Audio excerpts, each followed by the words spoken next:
suis aujourd'hui à Béziers, dans le cadre d'une journée régionale Solitude et Pauvreté que je co-organise avec les Petits Frères des Pauvres et l'Université Paul Valéry de Montpellier.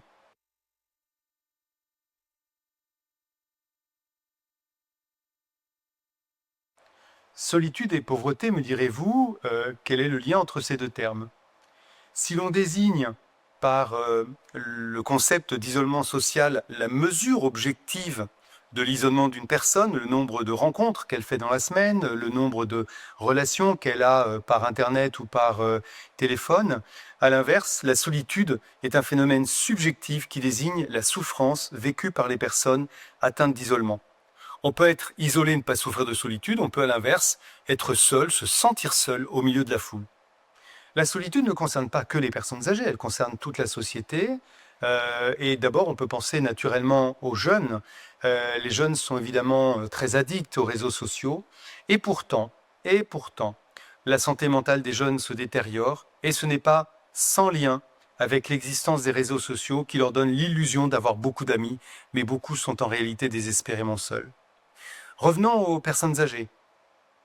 La désertification des campagnes où beaucoup habitent, l'éloignement géographique entre les parents et les enfants, les séparations familiales, voire parfois les difficultés rencontrées par les familles, conduisent au fait que de plus en plus de personnes âgées sont seules.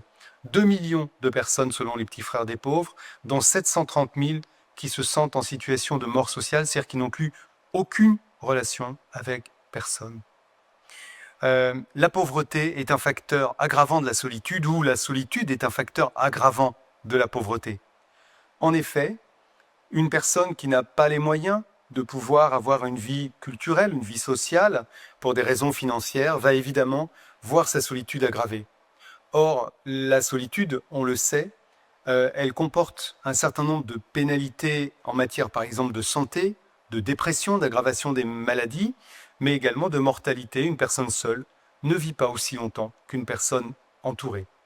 C'est la raison pour laquelle la Fondation de France, depuis un certain nombre d'années, conduit chaque année et publie en janvier-février, donc prochainement, une étude sur la solitude et l'isolement social en France. C'est la raison aussi pour laquelle certaines associations, comme les Petits Frères des Pauvres, comme Mona Lisa, mais d'autres encore, se mobilisent pour lutter contre la solitude en France et notamment la solitude des personnes âgées. Seulement, évidemment, aucune action des associations, aucune action de l'administration publique ne sera suffisante sans un élan généreux de chacun envers chacun.